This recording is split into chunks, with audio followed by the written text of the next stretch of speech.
Hey guys, this is Echo Soundworks. In this video, I'm going to show you a cool limiting technique that will help you get louder, cleaner sounding mixes. So basically the idea is instead of using one limiter, use two. It's kind of like the idea of compressing in stages, you're limiting in stages.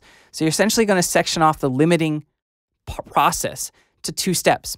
The first one's going to help tame any rogue transients that are popping out over the mix, like your drum or your snare. The second limiter is going to allow you to milk more volume out of the overall mix because those transients they've already been dealt with. Now, I'm going to show you on this track right here, and I have some other plugins loaded up on my master track, and that's on purpose. I want you to see that it doesn't have to go limiter.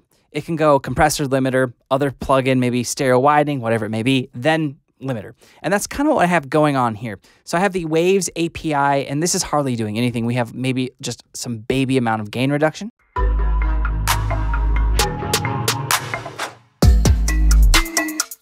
I have the analog on, so it's giving it some analog mojo or character. Next is our first limiter, which we'll touch on in more depth in a second, the FabFilter Pro L.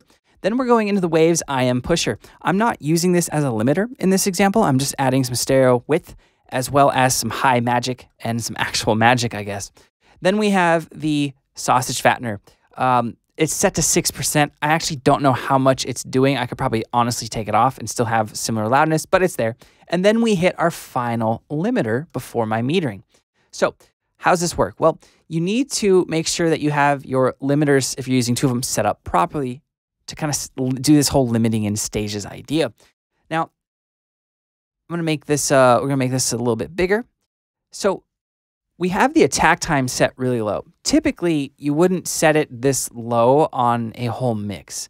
So we can see the tooltip up the top right. It says at the very bottom, generally shorter attack times are safer, longer times are louder.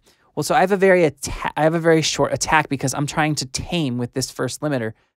I'm trying to kind of take out some of the energy of the really transient heavy things in the mix, like the kick and the snare.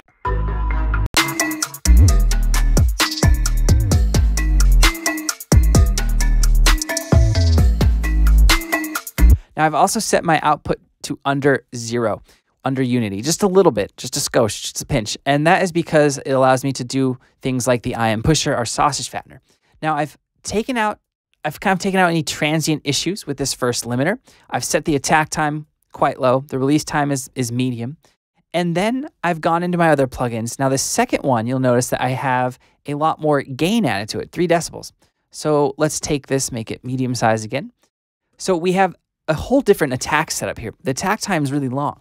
This will change depending on the tempo of your track, the genre of music, and just the type of mix you've gotten to up until this point.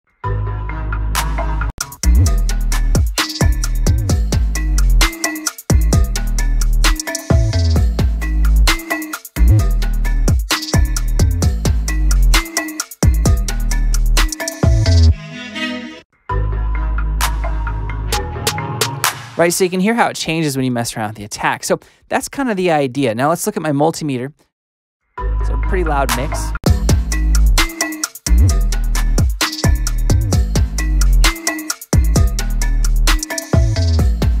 So it's negative 7.6 RMS. It's around negative 9 LUFS. So it's pretty loud. And if we take off this second limiter,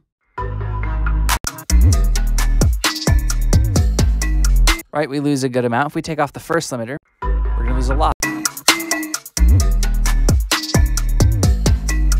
So there is how you can use limiting in stages to better address any issues with your mix that you may have had, whether it's your own track, someone else's track you're mixing for them, and how you can just get more volume out of the final mix, the master, by using 2 limiters. Again, the first one is set up to really kind of attack the transients, and the second one is set to add more gain to your mix. Now, obviously, you don't want to go too extreme with either of these. It's just like the idea of compressing in stages. You do a little bit here, a little bit there, and it adds up to a lot, or not necessarily a lot, or should I say it just adds up to a more prominent effect or overall change to the sound. That's what you're doing with your 2 limiters. So if you guys have any questions, comments, post them, and I'll get back to you as soon as I can. If you like this video and you want to see more like it, please hit that like button and subscribe to the channel. Like I said at the beginning of the video, I'm Echo Soundworks. Thank you so much for watching, guys. I'll see you next time.